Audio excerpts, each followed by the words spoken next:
بسم اللہ الرحمن الرحیم۔ صلح کاری اعلیٰ درجے کا ایک خلق ہے۔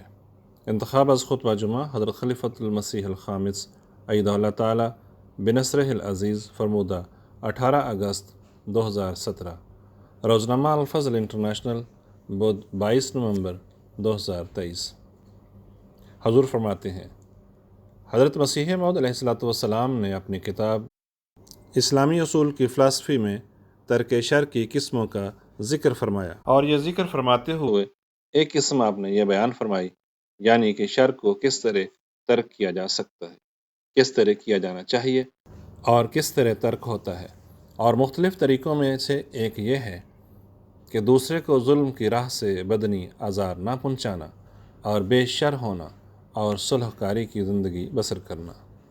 ایک قسم ترک شر کی یہ ہے بالکل ایسی زندگی گزارنا کہ کسی بھی قسم کا ظلم کسی پر نہ کرنا، کسی کو نقصان نہ پہنچانا، بلکہ خالص بالکل مکمل طور پر بے شر ہو جانا اور صلح کی بنیاد ڈالنا، صلح سے زندگی گزارنا۔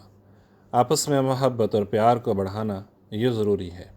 اس بارے میں آپ علیہ السلام مزید فرماتے ہیں، پس بلا شبہ صلح کاری اعلیٰ درجے کا ایک خلق ہے اور انسانیت کے لیے از بس ضروری، اور اس خلق کے مناسب حال طبی قوت جو بچے میں ہوتی ہے، جس کی تعدیل سے یہ خلق بنتا ہے، الفت یعنی خو گرفتگی ہے۔ فرماتے ہیں، یہ تو ظاہر ہے کہ انسان صرف طبی حالت میں، یعنی اس حالت میں کہ جب انسان عقل سے بے بہرا ہو، صلح کے مضمون کو نہیں سمجھ سکتا اور نہ جنگ جوئی کے مضمون کو سمجھ سکتا ہے۔ یہ خلق جو ہے یہ بچوں میں پیدا ہوتا ہے۔ صلح کرنا، صلح کی طرف قدم بڑھانا فطرت کا حصہ ہے۔ بچے جو ہیں وہ فوری طور پر بھول جاتے ہیں اور صلح کی طرف بڑھتے ہیں۔ آپ علیہ السلام فرماتے ہیں کہ انسان اس طبی حالت کو اسی وقت سمجھ سکتا ہے جب عقل بھی ہو۔ اگر عقل نہیں ہے تو انسان صلح کے مضمون کو سمجھ نہیں سکتا اور اسی طرح نہ جنگ جوئی کے مضمون کو سمجھ سکتا ہے۔ کس وقت صلح کرنی اور کس وقت کن حالات میں جنگ ہونی ہے؟ فرمایا کہ بس اس وقت جو ایک عادت موافقت کی اس میں پائی جاتی ہے، وہ صلح کاری کی عادت ایک جڑ ہے، لیکن چونکہ وہ عقل اور تدبر اور خاص ارادے سے اختیار نہیں کی جاتی، اس لیے خلق میں داخل نہیں ہوتی، بلکہ خلق میں تب داخل ہوگی کہ جب انسان بالارادہ اپنے تئیں بے شر بنا کر صلح کاری کے خلق کو اپنے محل پر استعمال کرے۔ اگر عقل نہیں ہے انسان میں یا طاقت نہیں ہے اس وقت یا بچے کی حالت ہے تو وہ ایک اعلیٰ خلق نہیں ہے۔ اعلیٰ خلق تبھی بنے گا جب سارے حالات کا جائزہ لے اور پھر انسان ارادہ کر کے اور کوشش کر کے پھر صلح کی بنیاد کو ڈالے اور اس کو اپنے محل پر استعمال کرے۔ یا اگر بعض دفعہ ملکوں میں یا قوموں میں جنگ کی صورت پیش آ جاتی ہے، اس وقت وہ فیصلے کرتے ہیں، لیکن انصاف سے دور ہو کر نہیں، عقل سے ہٹ کر نہیں، بلکہ موقع اور محل کے حساب سے اور سوچ سمجھ کر یہ فیصلے ہوتے ہیں۔ صلح کاری کی بنیاد بھی صحیح محل پہ ہو، صحیح موقع پر ہو تو یہ ایک اعلیٰ خلق تبھی بنتا ہے۔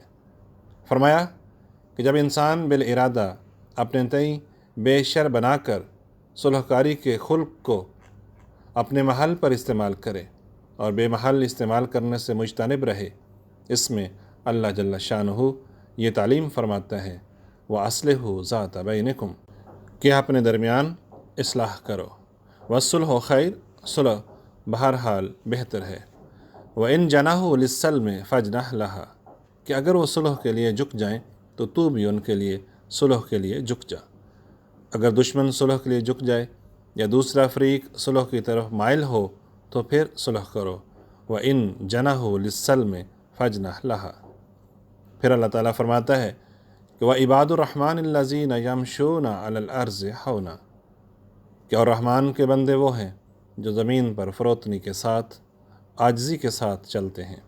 پھر اللہ تعالیٰ فرماتا ہے وَإِذَا مَرُّوا بِاللَّغْوِ مَرُّوا كِرَامًا، اور جب وہ لغویات کے پاس سے گزرتے ہیں تو وقار کے ساتھ گزرتے ہیں۔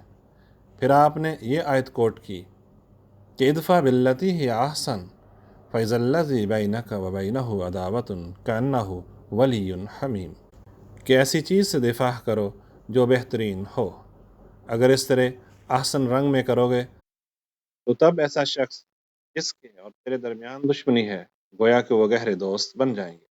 آپ علیہ السلام فرماتے ہیں کہ یعنی آپس میں صلح کاری اختیار کرو، صلح میں خیر ہے۔ جب وہ صلح کی طرف جھکیں تو تم بھی جھک جاؤ۔ خدا کے نیک بندے صلح کاری کے ساتھ زمین پر چلتے ہیں۔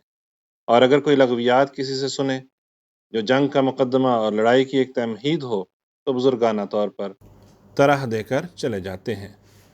اگر لغو بات سنتے ہیں جس کی وجہ سے لڑائی ہونے کا خطرہ ہو تو پھر وہ بزرگانہ طور پر اس سے بچتے ہوئے ایک طرف ہو جاتے ہیں۔ اور فرمایا کہ اور ادنا بات پر لڑنا شروع نہیں کر دیتے، یعنی جب تک کوئی زیادہ تکلیف نہ پہنچے اس وقت تک ہنگامہ پردازی کو اچھا نہیں سمجھتے۔ اور صلح کاری کے محل شناسی کا یہی اصول ہے کہ ادنا باتوں کو خیال میں نہ لاویں اور معاف فرماویں۔ اور لغو کا لفظ جو اس آیت میں ہے سو واضح ہو کہ عربی زبان میں لغو اس حرکت کو کہتے ہیں کہ مثلاً ایک شخص شرارت سے ایسی بکواس کرے یا بنیت ایذا ایسا فعل اس سے صادر ہو کہ دراصل اس سے کچھ ایسا حرج اور نقصان نہیں پہنچتا۔ منہ سے فضول باتیں کر رہا ہے، بکواس کر رہا ہے یا نقصان پہنچانے کی نیت ہو جس سے زیادہ کوئی حرج بھی نہ ہوتا ہو۔ صلح کاری کی یہ علامت ہے کہ ایسی بیہودہ ایذا سے چشم پوشی فرماویں۔ اگر کوئی ہلکا سا چھوٹا موٹا نقصان بھی پہنچانے کی کوشش کرتا ہے تو اس کو صرف نظر کرو، چھوڑ دو اسے اور بزرگانہ سیرت عمل میں لاویں۔ آپ علیہ السلام فرماتے ہیں اور پھر فرمایا کہ جو شخص شرارت سے کچھ یاباگوئی کرے تو تم نیک طریق سے صلح کاری کا اس کو جواب دو، تب اس خصلت سے دشمن بھی دوست ہو جائے گا۔ پھر ایک جگہ آپ علیہ السلام فرماتے ہیں کہ اس جماعت کو تیار کرنے میں غرض یہی ہے کہ زبان، کان، آنکھ اور ہر ایک عضو میں تقوی سرایت کر جاوے۔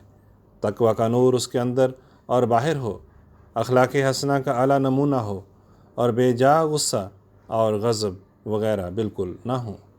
آپ علیہ السلام فرماتے ہیں کہ میں نے دیکھا ہے کہ جماعت کے اکثر لوگوں میں غصے کا نقص ابھی تک موجود ہے۔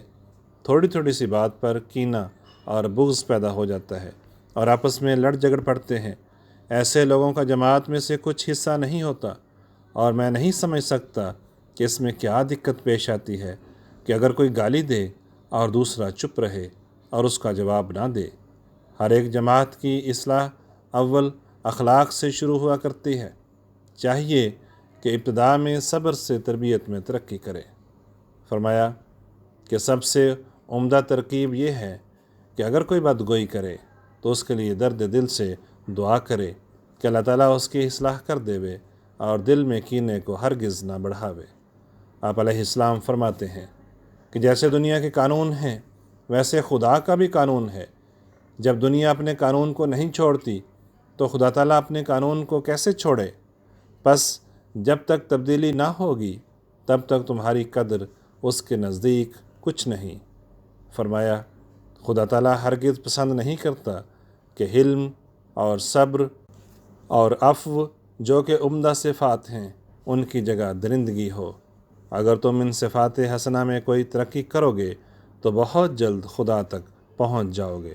ملفوظات جلد 7، آواز نئی محمد باجوہ۔